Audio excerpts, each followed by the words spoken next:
Good morning students. আমি এমএতে কলকাতা বিশ্ববিদ্যালয়ের MS সিলেবাসে শৈলী বিজ্ঞান নিয়ে আলোচনা করছিলাম। দেখো, তোমাদের আমি শৈলী বিজ্ঞান কাকে বলে আমি তোমাদের কিন্তু প্রথম ক্লাসে আলোচনা করেছি। আমি তোমাদের বলেও ছিলাম যে শৈলী বিজ্ঞান কিন্তু পর্বে পর্বে ভাগ করা থাকবে। তো প্রথম পর্বের ক্লাস আমি নিয়েছি। শৈলী বিজ্ঞান কি তোমরা কনসেপ্টটা বুঝতে পেরেছো। এবার আজকে হচ্ছে দ্বিতীয় পর্বের ক্লাস। হ্যাঁ, আচ্ছা, শৈলী বিজ্ঞান কি বলছে দেখো। শৈলী বিজ্ঞান আমি তোমাদের বলেছিলাম যে শৈলী কথার অর্থ হলো স্টাইল, অর্থাৎ আমাদের যে ভাষা প্রয়োগের যে স্টাইল বা আমাদের কথা বলার যে স্টাইল সেটাকে বলা হয় শৈলী, তাই তো। এবার ওই বিষয়টা আমি কিন্তু প্রথম পর্বে আলোচনা করেছি। আজকে আলোচনা হচ্ছে দেখো, সহজ কথায় শৈলী হলো লেখকের দ্বারা সচেতনভাবে নির্বাচিত বা অচেতনভাবে নিয়োজিত সেই ভাষাগত উপায় যার সাহায্যে তিনি পাঠকের সঙ্গে অভিপ্রেত যোগাযোগ সাধন করেন। মানে কি? মানে হচ্ছে সহজ কথা, শৈলী হচ্ছে লেখকের দ্বারা সচেতনভাবে নির্বাচন করা। লেখক যখন কোনো একটা লিখছেন গল্প বা কবিতা বা উপন্যাস, তখন কিন্তু সেই লেখক সচেতনতার সাথে একটা শৈলী, একটা লেখার ধাঁচ আমি তোমাদের বলেছিলাম আগের ক্লাসে, দেখবে সেই ধাঁচটা তিনি কিন্তু সেই ধাঁচেই লেখেন এবং তার ভাষা প্রয়োগের ব্যাপারটাও কিন্তু আলাদা। তার ভাষা প্রয়োগ এবং অন্যের ভাষা প্রয়োগের মধ্যে কিন্তু পার্থক্য আছে। এবার দেখো, সেই সচেতনভাবে নির্বাচিত বা অচেতনভাবে নিয়োজিত সেই ভাষাগত উপায়, অচেতনভাবে নির্বাচন করেছে মানে সচেতনতায় সে করেনি, অচেতনভাবে ভাষাগত উপায় এবং যার সাহায্যে তিনি পাঠকের সঙ্গে অভিপ্রেত যোগাযোগ সাধন করেন। পাঠকের সাথে অভিপ্রেত বলতে এখানে কি বোঝানো হচ্ছে, যে ভাষা তিনি যেভাবে প্রয়োগ করছেন, যে স্টাইলে তিনি লিখছেন, যে স্টাইল অর্থে এখানে কিন্তু শৈলী বা ধাঁচের কথা বলা হচ্ছে, সেই স্টাইলটা আছে বলে কিন্তু তার লেখা পাঠকের কাছে কিন্তু বোধগম্যতার স্তর অতিক্রম করেনি, বোধগম্যতাতেই আছে, মানে তারা বুঝতে পারছে। এবং সহজ কথায় সেই কথাই এখানে বলা হয়েছে। এবার আশা করি তোমরা বুঝতে পেরেছো। সোজা কথা হচ্ছে যে লেখকের নির্বাচিত যে ভাষাগত উপায় অবলম্বন বা যেভাবে যে স্টাইলে লেখার যে অর্থাৎ স্টাইলে লেখা বা ধাঁচে লেখা সেটা তার কিন্তু সচেতনভাবে নেওয়া এবং অচেতনভাবে সেই ভাষাগত প্রয়োগ। কেননা সে যেভাবে কথা বলে থাকে, যে ভাষাগুলো প্রয়োগ করে, সেটা কিন্তু তার সচেতনতার দরকার নেই। আমি যে তোমাদের সাথে কথা বলছি সেটা আমার অচেতনতাতেই আমি কিন্তু তোমাদের সাথে যেভাবে আমি ন্যাচারাল কথা বলে থাকি, সেইভাবে যে ভাষা প্রয়োগ করে থাকি সেইভাবেই কথা আমি বলছি এবং তোমরা সেটা বুঝতে পারছো। সেই কারণে লেখকের ক্ষেত্রেও তাই, পাঠকের জন্য সেটা কিন্তু সর্বজনবোধ্য হয়ে থাকে। এবার দেখো, সাধারণভাবে গদ্যে বা কবিতায় প্রথম লিখে ফেলার সময় লেখক খুব ভেবেচিন্তে শৈলী নির্মাণের উপাদানগুলি নির্বাচন করেন না। যখন লেখক লিখছেন কোনো একটা শৈলী বুঝতে গেলে এই লেখার বিষয়গুলো বুঝতে হবে এবং বলার বিষয়গুলো বুঝতে হবে। যেটা আমরা মুখে বলবো সেটাই তো লিখবো। এবার দেখো, সেখানে তো আমার ধাঁচটা আলাদা। আমি ধরো একটা কোনো পরিমার্জিত ভাষায় কথা বলছি, সেই কথাটাই তো আমাদের এখানে লেখার মধ্যে চলে আসবে, তাই তো। সেক্ষেত্রে আমি বলতে চাইছি যে সাধারণভাবে গদ্যে বা কবিতায় প্রথম লিখে ফেলার সময় লেখক কিন্তু ভীষণ ভেবেচিন্তে শৈলী নির্মাণের উপাদানগুলি নির্বাচন করে থাকেন। কেননা তিনি যেভাবে কথা বলেন, তিনি চাইবেন যে সেই পরিমার্জিত ভাষা যেটাই উনি কথা বলেন তার থেকেও আরও উন্নত কোনো ভাষা তার লেখার মধ্যে যাক, তাই তো। এবার দেখো, এটা গেল একটা শৈলীর আরেকটা দিক। এটা হলো শৈলীর আরেকটা দিক। এবং দেখো, অধিকাংশ সময় সেই নির্বাচনের ব্যাপারটা আসে পরবর্তী ভাবনা এবং এর পেছনে কিন্তু অনেক সময় থাকে বাইরের চাপ বা প্রবর্তনা।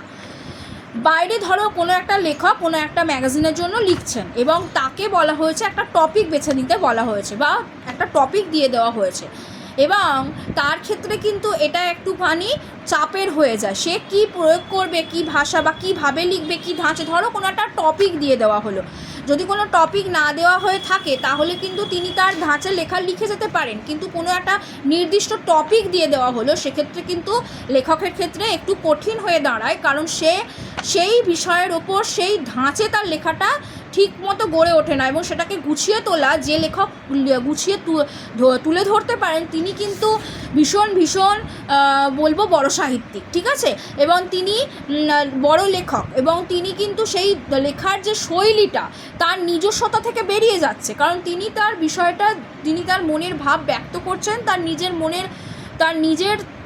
মানে নিজের লেখার আঙ্গিকে, তাই তো, নিজের মনের ভাব নিজের মতো করে তিনি লিখছেন। কিন্তু সেখানে যখন একটা বিষয় নির্বাচন হয়ে গেল, প্রবর্তনা আসছে, যেখানে নির্বাচনের ব্যাপারটা কিন্তু পরবর্তী ভাবনা, এবং এর পেছনে অনেক সময় বাইরের চাপ চলে আসে। একটা বাইরের চাপ বলতে কি, দেখা যাচ্ছে যে একটা বিষয় বেঁধে দেওয়া হলো, সেক্ষেত্রে কিন্তু এখানে চাপ সৃষ্টি করা হলো লেখকের ওপর। লেখক যদি সেটাকে উত্তীর্ণ হতে পারেন তাহলে সে নিয়ে একজন প্রকৃত ভালো লেখক। আর একটা কথা, যদি দেখা যায় পাঠক মহলে এইটা সবথেকে বড় ব্যাপার একজন লেখকের ক্ষেত্রে, যখন তিনি লিখছেন, দেখা যায় প্রথম থেকেই লেখার মধ্যে, আগের ক্লাসেও বলেছি, এই ক্লাসেও বলছি, যে যখন কোনো একজন লেখক লিখছেন তার লেখার যে স্টাইল বা যে শৈলীতে তিনি লেখেন তার থেকে তিনি কেমন, সেই লেখক কেমন, সেই সম্পর্কে পাঠক ধারণা পায়। এবার তিনি এক ধাঁচে লিখছেন, এবার দেখা গেল হঠাৎ করে ওনার ধাঁচ বদলে গেছে, তখন কিন্তু পাঠক আর নেবে না, কারণ পাঠক সেই ধাঁচে অভ্যস্ত নন, এবং সেটা সম্ভবত হয়ও না, খুব একটা হয়ও না, ওনার ধাঁচেই কিন্তু ওনাকে সবাই অ্যাকসেপ্ট করে এবং উনি তাতেই অভ্যস্ত, বুঝতে পেরেছো? তো সেক্ষেত্রে কিন্তু চাপের ব্যাপার অনেকটা হয়ে যায় যখন তাকে কোনো বিষয় বেঁধে দেওয়া হয়, বা যখন শৈলী, এই ক্ষেত্রে একটা প্রবর্তনা থেকে থাকে, এই ব্যাপারটা বলা হচ্ছে এখানে শৈলী বা ধাঁচের ক্ষেত্রে, কারণ নিজস্ব শৈলী যে যা নিজের হয়ে থাকে। এবার দেখো, হ্যাঁ, এখানে আরেকটা আমি তোমাদের কথা বলবো, আমরা লেখকের নামহীন রচনা দেখেও বলে দিতে পারি কোনটি রবীন্দ্রনাথের, কোনটি প্রমথ চৌধুরীর, আর কোনটা শিবরাম চক্রবর্তী। দেখো, কোনটা শিবরাম চক্রবর্তী সবসময় কিন্তু হাস্য কৌতুকের ওপর লিখে গেছেন। আমরা যদি লেখার ধাঁচ দেখে বোঝা যায় যে হ্যাঁ এটা ইনি লিখেছেন, ইনি ছাড়া কেউ না, সেখানে যদি ছদ্মনামও ব্যবহার হয়ে থাকে তাহলেও কিন্তু ধরে নেওয়া যায় যে ইনি লিখেছেন, ছদ্মনামেই যেহেতু পরিচিত, বা শুধু যদি নামও না থাকে, এখানে নাম না থাকার কথা বলা হচ্ছে, ছদ্মনাম থাকলে তো বোঝাই গেল, কেননা তিনি তো ছদ্মনামেই লিখেছেন, সেটাও নয়, প্রকৃত নামও থাকে। কিন্তু ধরো কোনো একটা লেখা, কার লেখা বুঝবো কী করে, সেখানে কোনো নাম নেই, রবীন্দ্রনাথেরও নাম নেই, প্রমথ চৌধুরীরও নাম নেই, এছাড়া কিন্তু শিবরাম চক্রবর্তীরও নাম নেই, কিন্তু লেখার ধাঁচ দেখে আমরা বুঝতে পারবো এটাকেই বলা হচ্ছে স্টাইল, অর্থাৎ বাংলায় হলো শৈলী, এটাই হলো শৈলী বিজ্ঞান।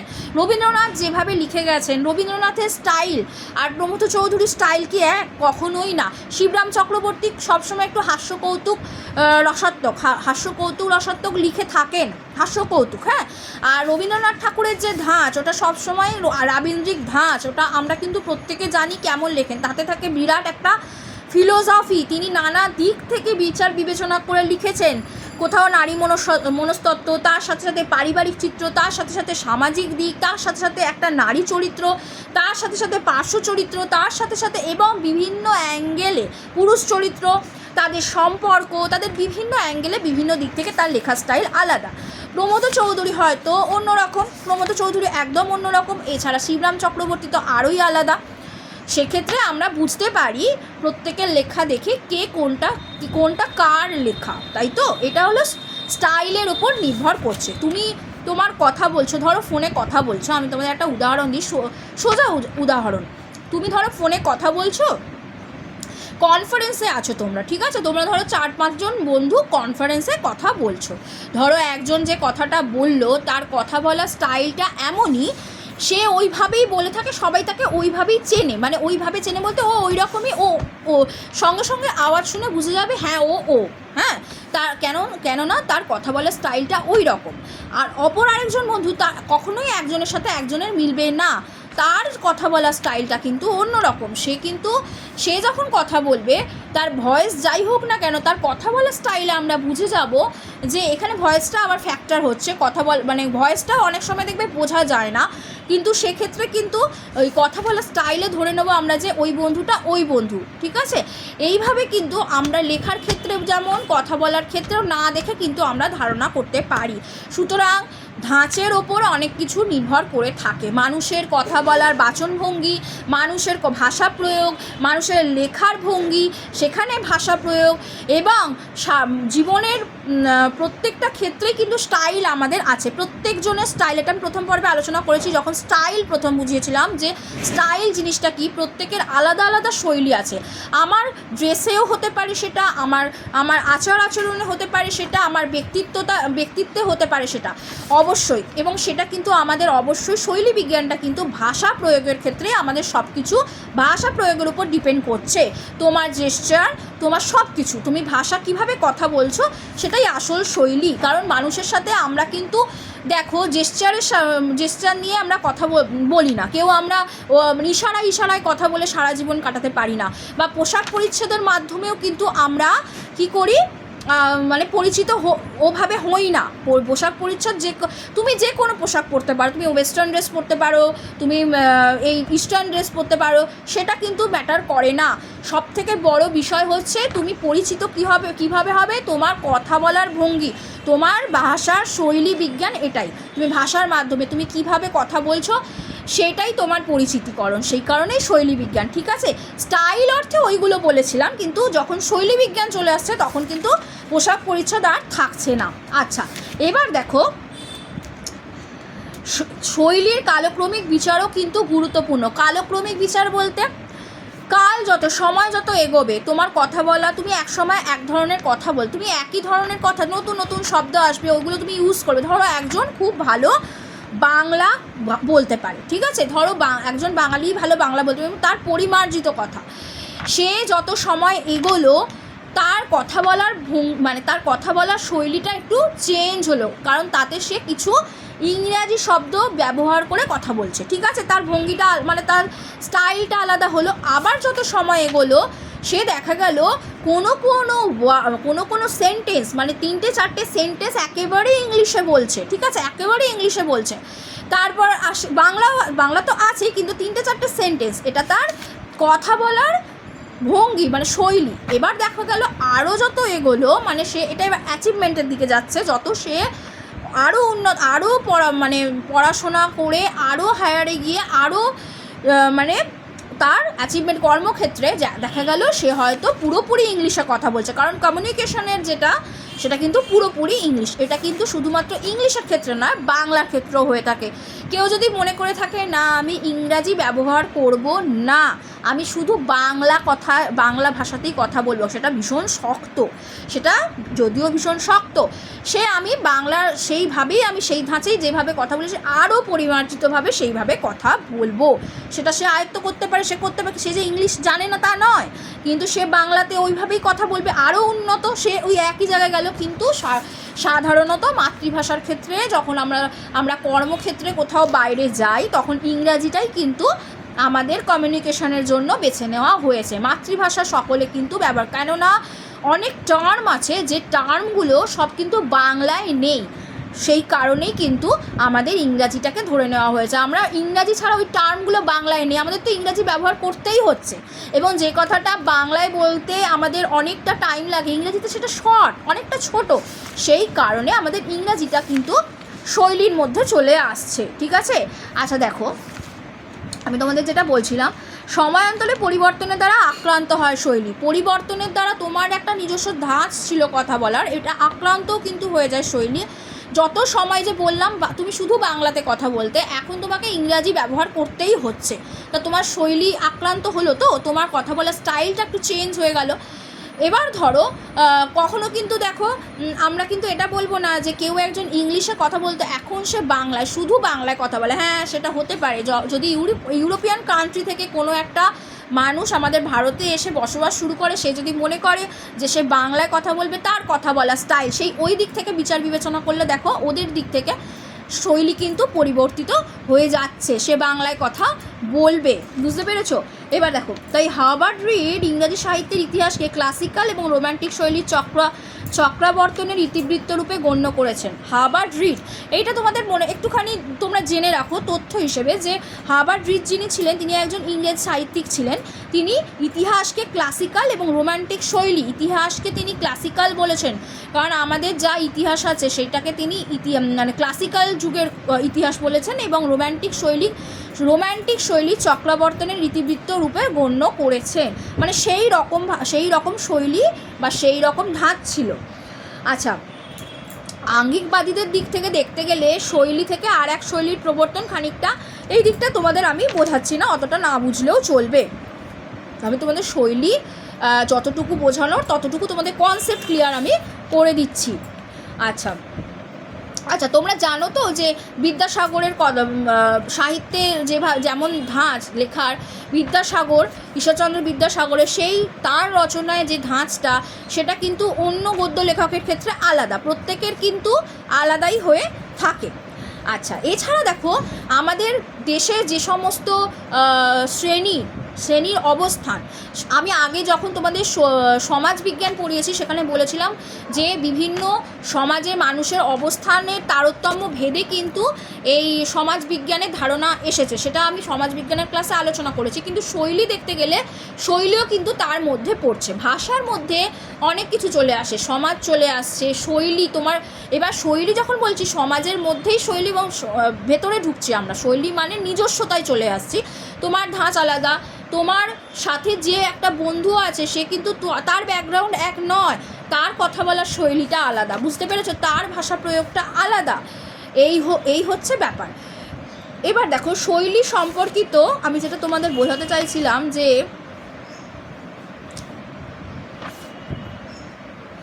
হ্যাঁ আচ্ছা এতটা হলো। আর একটা কথা তোমাদের বলা আছে, সেটা হচ্ছে আমাদের মুখের লেখার যে ভাষা আমরা ব্যবহার করে থাকি, মুখের ভাষা বা লেখার যে ভাষা আমরা ব্যবহার করে থাকি, তার কিছু একটা নিয়ম থাকে, যেমন তার কিছু সৌন্দর্য, তাতে সেই ভাষার মধ্যে কিছু সৌন্দর্য, মানে সৌন্দর্য থাকে। কি কেমন সৌন্দর্য দেখো, বিশেষত্ব, তার কিছু বিশেষত্ব আছে, অভিনবত্ব কিছু প্রকাশ পায়, সৌন্দর্য আছে। যেমন তখন আমরা বুঝি ব্যাকরণের সাধারণ বাধ্যতা পেরিয়ে ভাষা কিছু বৈশিষ্ট্যকে সজ্ঞানে বা অজ্ঞানে নির্বাচন করেছে। যখন সেটা ঘটে থাকে তখন আমাদের বুঝতে হবে ব্যাকরণগত কিছু প্রভেদ আছে, যেমন সাধারণ বাধ্যতা পেরিয়ে ভাষা কিছু বৈশিষ্ট্যকে সজ্ঞানে বা অজ্ঞানে নির্বাচন করেছে। সেক্ষেত্রেও কিন্তু শৈলী, মানে আমরা ধরো ব্যাকরণগত দিক থেকে দেখতে গেলে, ধরো আমি একটা কথা বলছি তোমাদের, আমি বলছি ধরো আমি যেভাবে তোমাদের সাথে কথা বলছি তোমরা একটু লক্ষ্য করবে, আমি কিন্তু পর পর কথাগুলো বলছি, এটা তোমাদের ব্যাকরণও কিন্তু পড়ানো হয়ে থাকে। যে আমি যখন তোমাদের ধরো তোমরা যদি কোনো দিন বাক্যের ক্লাসটা, এমএতে তো তোমাদের বাক্যের ক্লাসটা যদি তোমরা একটু দেখে থাকো, বাক্যের যে শর্তগুলো আছে আমি পড়িয়েছি, বাক্যের যে শর্তগুলো আছে ওই শর্তগুলো তোমরা একটুখানি লক্ষ্য করবে, যোগ্যতা, আসক্তি আর হচ্ছে আকাঙ্ক্ষা, তাই তো। এবার আমরা ধরো ওই যোগ্যতাটা এখানে লাগবে, এক্ষেত্রে যোগ্যতাটা লাগবে। আমরা যদি ধরো এইভাবে কথা বলি, সৌন্দর্য প্রকাশ পায়, আমি তোমাদের সাথে যেভাবে কথা বলছি তোমরা বুঝতে পারছো, তোমরা যেভাবে কথা বলবে অন্য সেটা বুঝতে পারবে, এমনভাবেই কথা বলবে, এবং সেটাকে সংক্ষেপে ছোট ছোট করে যেভাবে বলবে সেটার কিন্তু কথা বলার শৈলীর মধ্যে একটা বিশেষত্ব বা সৌন্দর্যবোধ প্রকাশ পাচ্ছে, কথার মধ্যে সৌন্দর্যবোধ প্রকাশ পাচ্ছে। কেমন দেখো, আমি যদি ঠিক মতো বলি, প্রথমে আমি সাবজেক্ট রাখলাম, তারপরে আমি ভার্ব রাখছি, একদম লাস্টে ভার্ব থাকছে, তারপরে আমি এইখানে কিন্তু মাঝখানে আমাদের কিন্তু কর্তা কর্ম ক্রিয়া, তাই তো। তো আমি এইভাবে কথা বলছি, গুছিয়ে গুছিয়ে কথা বলা। আমি যদি যোগ্যতাহীন কাকে বলে দেখো, আমি যদি বলি আজ রাম যাবে স্কুলে, এরকম যদি আমি কথা বলি, আজ রাম যাবে স্কুলে, এটা কি ঠিক মতো একটা গুছিয়ে কথা হলো? আমি যদি বলতাম আজ রাম স্কুলে যাবে, তবে তো গুছিয়ে একটা কথা হলো, এবং একটা সৌন্দর্য আছে একটা কথার বলার মধ্যে, সেন্টেন্সটার মধ্যে, বুঝতে পেরেছো? এবং তুমি যত গুছিয়ে কথা বলবে সেইভাবেই কিন্তু তোমার সেইটাও হলো তোমার কথা বলার স্টাইল। তুমি যতই পরিমার্জিতভাবে কথা বলো না কেন, সেখানেও একটা স্টাইল কাজ করছে, সেখানে কিন্তু তুমি কখনোই ক্রিয়াটা আগে আর কর্মটা পরে দিয়ে কথা বলতে পারো না। এই কারণেই কিন্তু ইংরাজিতে কিন্তু ক্রিয়া আগে থাকে, ইজ আর এগুলো আগে, তারপরে কিন্তু কর্ম থাকে, সাবজেক্ট মানে অবজেক্ট থাকে পরে, সাবজেক্ট আগে থাকে। আর আমাদের বাংলার ক্ষেত্রে তা ঠিক উল্টো, সাবজেক্টের জায়গায় থাকে, সেটা কোনো পরিবর্তন হয় না, কিন্তু মাঝে কর্ম তারপর কর্তা থাকে। আমরা যদি সেটাকে উল্টে বলি, আমরা ইংলিশটা এক আর বাংলা আর এক, তাই না? এবং আমরা যদি সেটাকে ধরো পরিমার্জিত ভাষা এবং তুমি একদম ঠিক মতো ঠিক জায়গাতেই আছো, কিন্তু তা হলেও সেখানে শৈলী কাজ করছে, স্টাইল কাজ করছে। আর যদি তুমি একটুখানি উল্টো করে বলো বইটা আমাকে দিয়ে যেত, এটা ঠিক আছে, বইটা দিয়ে যেত আমাকে, বইটা আমাকে দিয়ে যেত, ঠিক আছে। আগে তুমি বলছো বইটা আমাকে দিয়ে যেত, এটা ঠিক আছে, কোনো অসুবিধা নেই। বইটা দিয়ে যেত আমাকে, এটা কি মানে স্টাইলটা একটু চেঞ্জ হলো না? ওই একই কিন্তু ভাষায় কথা হচ্ছে, কিন্তু বইটা দিয়ে যেত আমাকে, দিয়ে যেত আগে দিয়ে দিলাম, দিয়ে যেত পরে দিলে শৈলীটা বজায় থাকতো। বুঝতে পেরেছো আমি কি বলতে চাইছি? এইগুলো একটু লক্ষ্য রাখতে হয়, কিন্তু আমাদের কথা বলার সময় অনেক সময় সেটা কিন্তু লক্ষ্য মানে সেটা কিন্তু উল্লঙ্ঘন হয়ে যায় কথা বলা, সেটা যোগ্যতাহীন বাক্য হয়ে যায়। বুঝতে পেরেছো? সেটাই হচ্ছে ব্যাপার। আচ্ছা, শৈলী বিজ্ঞানের আলোচ্য বিষয় হলো স্টাইল নয় স্টাইলিশ। শৈলী সাধারণ কোনো ধারণা নয়, নানা শৈলী হয়ে থাকে, প্রতিটি রচনা এক হিসেবে অভিনব। আমি তোমাদের যে বই থেকে পড়াচ্ছি এটা একজন বড় একজনের বই থেকেই আমি পড়াচ্ছি, সুতরাং তোমাদের যে তথ্যগুলো আমি দিচ্ছি একদম শৈলীর তথ্য, যাতে কনসেপ্ট ক্লিয়ার হয়ে যায় সেই জন্যই কিন্তু আমি তোমাদের কনসেপ্ট ক্লিয়ারের জন্যই কিন্তু আমি ভালো করে ব্যাপারটা বুঝিয়ে দিলাম।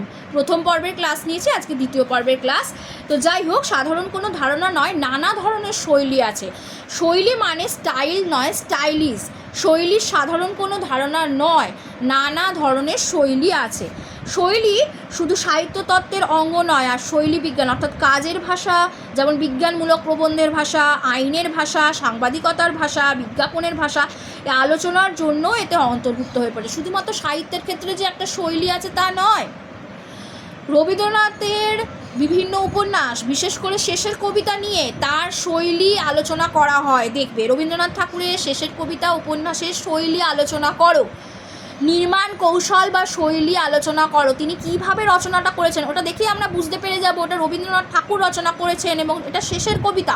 তার ধাঁচটা আলাদা, অন্যান্যগুলোর তুলনায় ধাঁচ কিন্তু আলাদা। ওনার ধাঁচ একই আছে, কিন্তু উপন্যাসগুলোতে এবার যদি আমরা ঢুকি, প্রত্যেকটা উপন্যাসের ধাঁচ কিন্তু আলাদা। শেষের কবিতায় শৈলী নির্মাণ করতে দেওয়া হয়, প্রত্যেকবার এই প্রশ্নটা এসে থাকে। আর একটা কথা বলি, সেটার ক্ষেত্রেও কিন্তু আমি তোমাদের বলবো যে নানা ধরনের শৈলী হয়ে থাকে। শৈলীর ক্ষেত্রে আদর্শ কিছু নেই, আমরা নিজেদের উদ্দেশ্য অনুযায়ী আদর্শকে ধরে নিই। আমরা আমাদের আদর্শ, আমি যেভাবে কথা বলতে অভ্যস্ত, আমার আদর্শ আমি এইটা ঠিক আছে।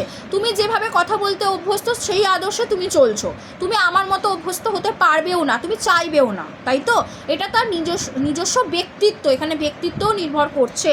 আচ্ছা, তার সঙ্গে তুলনায় আলোচ্য রচনাটির অভিনবত্ব লক্ষ্য করি। শুধুমাত্র যে আমরা সাহিত্যে পাচ্ছি তা নয়, রচনাটার তো অভিনবত্ব বা বিশেষত্ব বা সৌন্দর্য বৃদ্ধি পেল, মাধুর্য বৃদ্ধি পেল। তার সাথে সাথে সাংবাদিকদের ভাষা, সাংবাদিকতা, যারা সংবাদ পাঠ করছে, হ্যাঁ, ধরো সাংবাদিকদের ভাষা, এছাড়া আইনি ভাষা, এগুলোর কিন্তু আলাদা আলাদা স্টাইল আছে। আচ্ছা, রচনার বিষয়বস্তুর সঙ্গে স্টাইল বা শৈলীর সম্পর্ক, এটা আরেকটা পয়েন্ট। রচনার বিষয়বস্তুর সঙ্গে আমার বিষয়টা কি, আমি ধরো তোমাদেরকে আমি একটা বিষয় নির্বাচন করেছি যে নারীদের ওপর অত্যাচার, ঠিক আছে, নারী বিষয়ক কিছু, নারীদের ওপর অত্যাচার, সেটা আমি বিষয়ের ওপর নির্ভর করছে আমার স্টাইলটা কেমন হবে, আমি লিখবোটা কেমনভাবে, নারীদের পক্ষে লিখবো। প্রথমে আমি ধরে নেবো 1 নম্বর স্টাইল হচ্ছে আমি নারীদের পক্ষে লিখব এবং আমি সেটা প্রতিবাদমূলক লিখব। এখন যা দেশের পরিস্থিতি, তাতে আমি সবসময় নারীদের যা পরিস্থিতি থাকে তাতে নারীদেরকে নিয়ে লেখা হলে প্রতিবাদটাই প্রথমে মনে আসে বা প্রতিবাদ নিয়েই লেখা হয়ে থাকে, প্রতিবাদমূলক লেখা বা নারী বিষয়ক লেখা। সেখানে কিন্তু শৈলীটা একদম আলাদা হবে এবং আমি নারীকে সামনে এগিয়ে নিয়ে আসবো, নারীরা আন্দোলন করছে এমন কিছু রাখবো, সেখানের ভাষাগুলো আলাদা হবে, সেখানে শৈলীটা আলাদা হবে। বুঝতে পেরেছো? তাহলে কিন্তু রচনার ক্ষেত্রেও কিন্তু বিষয়বস্তুর সঙ্গে কিন্তু স্টাইল বা শৈলী, এবার ধরো আমি একটা প্রেমমূলক কিছু লিখলাম, সেখানে শৈলীটা আলাদা হবে, সেখানে নিশ্চয়ই প্রতিবাদের কিছু ভাষা থাকবে না, রোম্যান্সের কিছু থাকবে। এবার ধরো আমি কিছু ভূতের গল্প লিখব, ভূতে নিশ্চয়ই হররের কিছু থাকবে, ভয়ের রোমাঞ্চকর কিছু একটা থাকবে, না অ্যাডভেঞ্চার জাতীয় কিছু লিখতে গেলাম সেখানে সেরকম হবে, থ্রিলারে অন্য হবে। বিভিন্ন রচনার বিষয়বস্তু অনুযায়ী বিভিন্ন শৈলী বা স্টাইল হয়ে থাকে। এবার দেখো, মহাভারতের গদ্যানুবাদের ভাষা আর বস্তি জীবন নিয়ে লেখা উপন্যাসের ভাষা তো আলাদা হবেই, সত্যি কথা, এটা একদম সত্যি কথা। মহাভারতে গদ্যানুবাদ, মহাভারতে যারা যারা যে সমস্ত চরিত্রগুলো ছিল, ভাবো সেখানে কৃষ্ণ ছিল, অর্জুন ছিল, দ্রৌপদী ছিল, এনারা যেখানে ছিলেন সেখানে একটা বস্তিতে যে ভাষায় কথা বলবে, বুঝতে পারছো বস্তির কীরকম কথাবার্তা, অশ্লীল গালিগালাজ চলে, তাদের শৈলীটাও আলাদা, তারা মানে কথা বলার ভঙ্গিটাই তাদের আলাদা, তারা মানে একটা পরিমার্জিত যে ভাষা তাদের, যে তারা যে একটা মানে কি বলবো, তাদের একটা মানে ভদ্রসভ্যভাবে কথা বলার যে একটা ধাঁচ, সেই ধাঁচটা তাদের মধ্যে নেই। তাদের মধ্যে শুধুমাত্র সবসময় কথা বললে, তাদের সাথে কথা বলতে অনেকে কিন্তু মানে কথা বলতে চায় না, কিন্তু তারা ধরো কথা বলছে, ঠিক আছে, কথা বলার মধ্যে তাদের ভঙ্গিটা তো আলাদা হবে, তাদের শৈলীটা, কারণ তারা ওভাবে মানে অভ্যস্ত, তাই তো।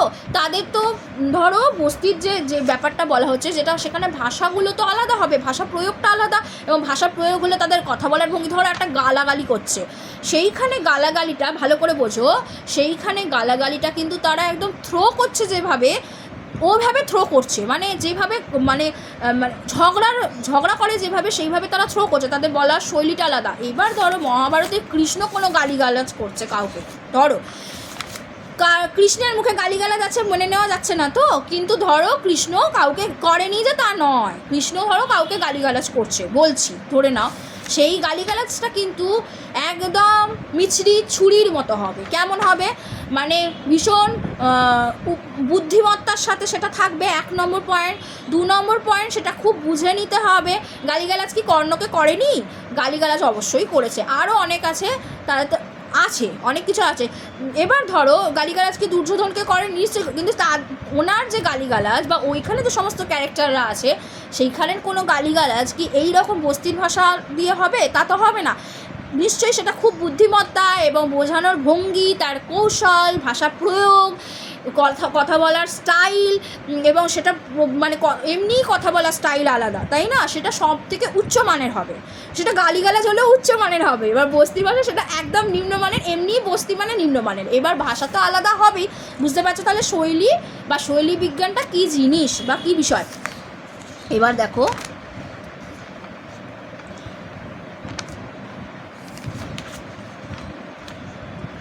আচ্ছা এটা হলো, আচ্ছা তোমাদের আমি তো আগেই বললাম যে সাহিত্যের তত্ত্বে বা সাহিত্য বিজ্ঞানে বা সাহিত্যের ভাষা কিন্তু আলাদা যেমন হয়ে থাকে, আইনি ভাষা কিন্তু এক নয়, সেখানে শৈলী আলাদা। বিজ্ঞান যখন লিখবো, বিজ্ঞানের কোনো প্রবন্ধ, সেখানে তো আলাদা হবে। আমি ধরো কোনো একটা মানবদেহ তত্ত্ব নিয়ে আলোচনা করছি, ঠিক আছে, মানবদেহ তত্ত্ব নিয়ে আলোচনা করছি, সেখানে কি আমি সাহিত্যের ভাষা দেব, সেখানে কি আমি আমার যে ধাঁচ, আমার মনের ভাব ব্যক্ত করছি, সেখানে কি আমি দেবো গোলাপের মতো সুন্দর যদি থাকে, তাকে আমরা গোলাপের রস থেকে যে মাধুর্য, যে সৌন্দর্য, এই যে কথাগুলো, মাধুর্য, সৌন্দর্য, প্রকৃত রস আস্বাদন, এগুলো কি থাকবে, তা নয়। আমি একটা বিজ্ঞানের প্রবন্ধ লিখছি, সেখানে আমার কি থাকবে, সেখানে আর্টিফিশিয়াল কথাটা থাকবে। আমাদের সাহিত্যও থাকে আর্টিফিশিয়াল, ইন্টেলিজেন্স, এছাড়াও আমাদের বিজ্ঞানের ভাষা থাকবে, তাই না। আমি বিজ্ঞান নিয়ে, মানবদেহ তত্ত্ব নিয়ে লিখছি, সেখানে বিভিন্ন পার্টস তো থাকবে, সেগুলোর ভাষা তো আলাদা। এবং আমি সেটা কিভাবে, আমি কি কোনো একটা বিজ্ঞান, ধরো কোনো একটা যোগ নিয়ে, কোনো একটা আমরা ধরো পঞ্চেন্দ্রিয় নিয়েও লিখছি, ঠিক আছে, আমরা ধরো যোগব্যায়াম নিয়ে কোনো একটা বই হচ্ছে, সেখানের স্টাইলটা আলাদা হবে, কারণ সেখানে সাহিত্যের ভাষাও আসছে, আবার বিজ্ঞানের, আমরা যদি বলে থাকি আমাদের ইন্দ্রিয়গুলো কীভাবে আমাদের প্রবাহিত হচ্ছে, বায়ু কিভাবে আমরা কি করছি, এই যে শ্বাস নেওয়া, ওইটা আলাদা, একদম যোগব্যায়ামের বইটা আলাদা, সাহিত্যের বই সম্পূর্ণ আলাদা, সৌন্দর্য, মাধুর্য, এগুলো কিন্তু ওগুলো থাকবে না। বিজ্ঞানের ক্ষেত্রেও কিন্তু তাই, বিজ্ঞানে থাকবে অণু, পরমাণু, মলিকিউল, এই শব্দগুলো ব্যবহার করা হবে, এবং বলার সময়ও কিন্তু যারা বলবে, যারা বিজ্ঞানে, তাদের কিন্তু যারা ধরো বিজ্ঞান পড়ায়, তাদের বলার স্টাইলটা আলাদা, তারা কিভাবে বোঝাবে, তাদের শুরুই করবে অন্যভাবে। আমি বাংলা পড়াচ্ছি তোমাদের, আমার স্টাইলটা আলাদা, যারা ইংলিশ পড়াবে তাদের স্টাইলটা আলাদা, প্রত্যেকের কিন্তু বলার ভঙ্গির সাথে সাথে ভাষা চয়নের যে স্টাইল, বিষয়বস্তু অনুযায়ী, সেটাও কিন্তু আলাদা, তোমাদের বুঝতে হবে। আশা করি তোমাদের শৈলী প্রত্যেকের ক্ষেত্রেই একই। আচ্ছা, আধুনিক শৈলী বিজ্ঞানে কিন্তু সাহিত্য তত্ত্বকে কিন্তু আমরা বঞ্চিত করতে পারি না। আধুনিক যে শৈলী বিজ্ঞান এসে গেছে, আমরা যেভাবে কথা বলি, ধরো সাহিত্যের ভাষা সবসময় একটু মানে ভজকট হয়ে থাকে। মনে করো তো লেখাগুলো রবীন্দ্রনাথের ভাষা, বঙ্কিমচন্দ্রের ভাষা, শরৎচন্দ্রের যে ভাষা, সেখানে কি কোনো ইংরাজি শব্দ বেশি আছে? তা নেই, ঠিক আছে। ইংরাজি কিছু থাকলেও তার বাংলাটা দেওয়া থাকে। কিন্তু এখন আমরা ধরো যেভাবে কথা বলে থাকি, সেই কথা বলা যত সময় এগোচ্ছে তত যেভাবে আমরা কথা বলে থাকি, সেই কথা বলা স্টাইলটার ক্ষেত্রে বা আমাদের ধরো আমি যেটা বললাম, সেইখানে কিন্তু সাহিত্য তত্ত্ব কাজ করছে না। আমি কিন্তু সাহিত্যের ভাষা বলছি না তোমাদের, ঠিক আছে। আমি তোমাদের সাথে ন্যাচারাল কথা বলছি। সাহিত্যেও কিন্তু অনেক সময় মানে যেভাবে কথা বলছি সেইভাবেই তুলে ধরা হয়, বিষয়টাকে আরও সহজ করে তোলার জন্য পাঠকের সামনে। তার লেখার ধাঁচ কিন্তু আলাদা হয়ে থাকে। আধুনিক শৈলী বিজ্ঞানের ব্রাত্য নয় কিন্তু সাহিত্য তত্ত্ব। প্রথাগত সাহিত্য সমালোচনায় অবশ্য রচনার সামগ্রিক রূপের নান্দনিক মূল্যায়ন করা হয়, যা প্রধানত সমালোচকদের স্বকীয় অনুভূতি ও বিষয় বিশ্লেষণ বোধের ওপর নির্ভরশীল। আসলে কি ব্যাপারটা দেখো, প্রথাগত যে সাহিত্য সমালোচনা হয়ে থাকে প্রথাগত দিক থেকে, তাহলে মানে প্রথম থেকে চলে আসছে, সেই রচনায় কিন্তু সামগ্রিক রূপের কিন্তু নান্দনিক একটা মূল্যায়ন করা হয়। নান্দনিকতা বলে, নান্দনিক মানেই হলো সেখানে সৌন্দর্য বোধ থাকবে। তো সেই নান্দনিক একটা মূল্যায়ন করা হয় সমগ্রভাবে, সামগ্রিকভাবে।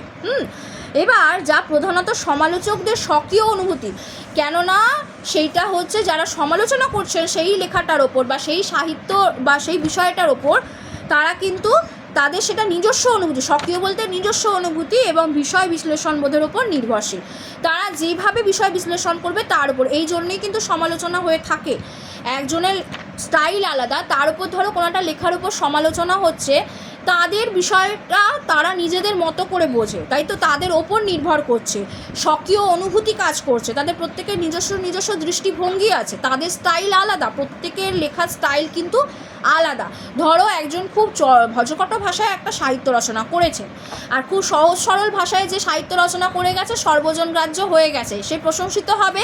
যেমন নষ্টনীরের ক্ষেত্রে আমি তোমাদের বলি, দেখবে যখন নষ্টনীর ছোট গল্পে আছে, অমল কিন্তু ভজকটভাবে লিখেছিল বলে কিন্তু সে কিন্তু নিন্দার মুখে পড়েছিল, আর চারু কিন্তু সহজ সরল ভাষায় লিখে প্রশংসিত হয়েছিল। বুঝতে পেরেছো? এবার ধরো ভজকটভাবে লিখে মানে পাঠক মহলে সমাদৃত হওয়া ভীষণ শক্ত। এবার ধরো তার স্টাইল আলাদা, সে সেই স্টাইল থেকে বা ধাঁচ থেকে বেরোতে পারে না। আর যারা বেরোতে পারে, বেরিয়েও যদি মন জয় করতে পারে, সে বিশাল বড় সাহিত্যিক, যেমন রবীন্দ্রনাথ ঠাকুর। সবাই তো রবীন্দ্রনাথ ঠাকুর নয়। আর ধরো যারা খুব সহজ সরলভাবে লিখে গেছে সর্বজনগ্রাহ্য, তা সে প্রশংসিত। বুঝতে পেরেছো? এবার ভজকটটাকে ধরো সহজ সরল ভাষায় যারা লিখেছে, যেভাবে ধাঁচে লিখেছে, তারা সহজ সরল ধাঁচে বা শৈলীতে তারা এবার তাদের নিজস্ব অনুভূতি দিয়ে বিচার বিশ্লেষণ করবে। তাদের নিজস্ব স্বকীয় অনুভূতি বলা হয়, তাদের নিজস্ব অনুভূতি। আচ্ছা দেখো, শৈলী ও শৈলী বিজ্ঞান নিয়ে মতান্তর অনিবার্য। শৈলী হলো এক তাত্ত্বিক নির্মিতি, যা কেবল রচনার বিষয়জনিত আলোচনা নয়, বরং বিষয় উপস্থাপনের ভঙ্গির বিশ্লেষণ। এটার মানেটা কি? এখানে আরেকটা জিনিস আছে তোমাদের, সেটা হচ্ছে যে শৈলী ও শৈলী বিজ্ঞান। শৈলী মানে স্টাইল, আর স্টাইলের যে বিজ্ঞান, আমরা যে বিজ্ঞান অর্থে বিশেষ জ্ঞান, শৈলী সম্পর্কে তো বিশেষ জ্ঞান থাকতে হবে, সেইটা কিন্তু মতভেদ আছে, মতান্তর আছে। কি? শৈলী হলো এক তাত্ত্বিক নির্মিতি, এটা একটা নির্মাণ করা হয়েছে, তাত্ত্বিক, এটা তোমার মধ্যে ইনবিল্ট ধরো আছে, তাত্ত্বিক নির্মিতি, যা কেবল রচনার বিষয়জনিত আলোচনা নয়। বিষয়জনিত একটা রচনার বিষয় অনুযায়ী নাকি শৈলী করা, আগেই বললাম, একটা রচনার বিষয়বস্তু অনুযায়ী শৈলী হয়ে থাকে। সেটা শুধুমাত্র আলোচনা নয়, বরং বিষয় উপস্থাপনের ভঙ্গির বিশ্লেষণ। তুমি কোন ভঙ্গিতে বিষয়টা উপস্থাপন করছো, তোমার ভঙ্গিটা আলাদা হবে। আমার কথা বলার ভঙ্গি, আমার লেখার ভঙ্গি, আমার কথা বলার ভঙ্গি আলাদা, তোমার কথা বলার ভঙ্গি আলাদা, ঠিক আছে? আমার লেখার ভঙ্গি আলাদা, তোমার লেখার ভঙ্গি আলাদা, সেটার বিশ্লেষণের কথা বলা হচ্ছে। ফলে রচনায় নিহিত লেখকের স্বকীয় দৃষ্টিভঙ্গির উদ্ঘাটনও আধুনিক শৈলী বিজ্ঞানের আলোচ্য। নিজস্ব দৃষ্টিভঙ্গি যেটা থাকে সেটা কিন্তু উদ্ঘাটনের জন্য আধুনিক যে শৈলী বিজ্ঞান সেটা কিন্তু আলোচ্য। তাই শৈলী মূলত লেখকের সচেতন নির্বাচন প্রক্রিয়ারই ফসল। সচেতনভাবে সে শৈলীটাকে নির্বাচন করছে যে আমি এই স্টাইলে লিখবো, বা বিষয়বস্তু নির্বাচন করছে।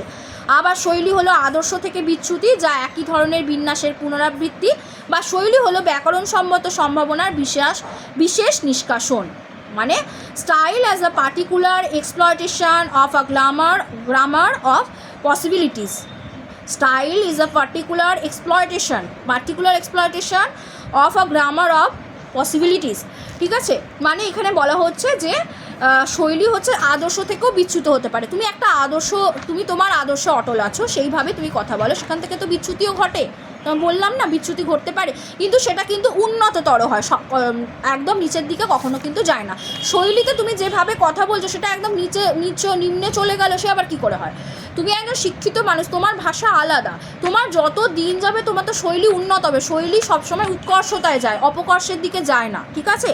এবার দেখো, একই ধরনের বিন্যাসের পুনরাবৃত্তি হতে পারে। তুমি যেভাবে যে ভঙ্গিতে কথা বলো 10 বছর পরে সেই ভঙ্গিতেই হয়তো কথা বলছো, চেঞ্জ হলো না, সেটা হতে পারে।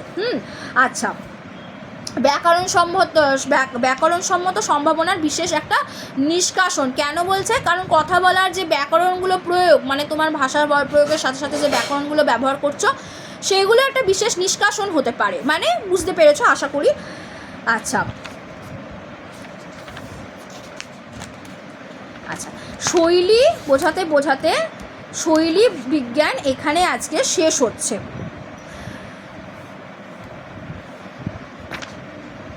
তবে হ্যাঁ, একটা কথা, শৈলী বিজ্ঞানে কিন্তু সার্বিক দৃষ্টিকোণ থাকতে হবে, সমগ্রভাবে বিচার করতে হবে, ঠিক আছে? তোমার একটা কথা বলা দিয়ে মানে একটা কথা বলার তোমার সমস্ত দিকটা কিন্তু বিচার বিশ্লেষণ করছে। মানে একটা লেখার বিষয়বস্তুতে তোমার শৈলী, ধাঁচ, তোমার স্টাইল, ভঙ্গি, এভরিথিং, ভাষা প্রয়োগ থেকে শুরু করে সব কিছু কিন্তু সার্বিকভাবে মূল্যায়ন করা হচ্ছে। তোমার সেখানে তোমার ব্যক্তিত্ব প্রকাশ পাচ্ছে, তোমাকে পাঠক চিনছে। পাঠক কেন, বাইরের মানুষ, পাঠক বাদ দিলাম, সবাইকে চিনতে পারছে। এখানে তুমি মানুষটা কেমন, তোমার ব্যক্তিত্ব সম্পর্কে অবগত হচ্ছে। বুঝতে পেরেছো? শৈলী হচ্ছে ভাষা প্রয়োগ, শৈলী বিজ্ঞান আছে ভাষা প্রয়োগ থেকে শুরু করে একদম সার্বিক মূল্যায়ন। সুতরাং শৈলী বিজ্ঞানের বিষয়টা আশা করি বোঝাতে পেরেছি। দ্বিতীয় পর্বের ক্লাসেই আমি তোমাদের শৈলী বিজ্ঞান সম্পর্কে আলোচনা শেষ করলাম। আশা করছি তোমাদের ক্লাসগুলো ভালো লাগছে। MA কলকাতা বিশ্ববিদ্যালয় তোমরা পড়াশোনা করতে থাকো।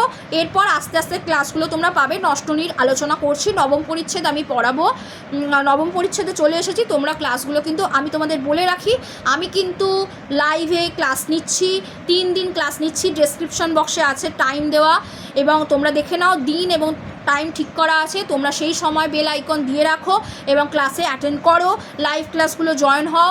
নষ্টনীর এখন আলোচনা চলছে, নবম পরিচ্ছেদ আলোচনা করব। এছাড়াও অন্যান্য ক্লাসগুলো পাবে, শুধুমাত্র MAদের আমি বলে রাখলাম, ঠিক আছে? আজকের ক্লাস এই পর্যন্তই। থ্যাংক ইউ, ভালো থেকো, সুস্থ থেকো, পড়াশোনা করো।